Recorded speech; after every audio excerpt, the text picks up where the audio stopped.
You see, men are programmed to fail at consistency. The cycle is so predictable.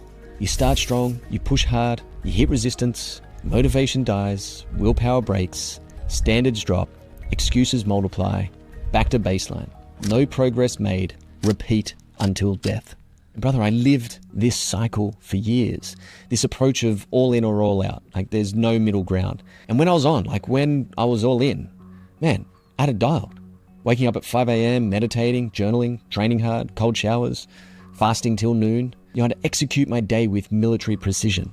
But then over time, my energy would start to fade. The willpower starts to deplete.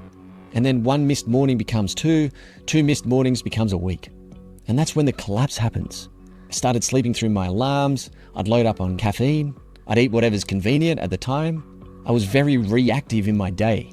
And then at the end of my day, I'd need a couple of drinks just to unwind. And I found myself just endlessly scrolling. And this led to self-loathing, being really frustrated with myself. And then this would repeat. I'd get so frustrated that then I would get back into this hyper-disciplined modality where I'd use all the willpower and the motivation again.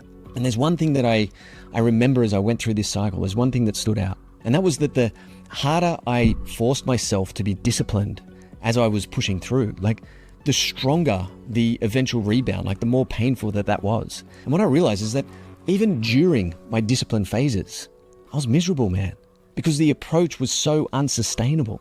And then during my undisciplined phases, I felt even worse because I was betraying my own standards.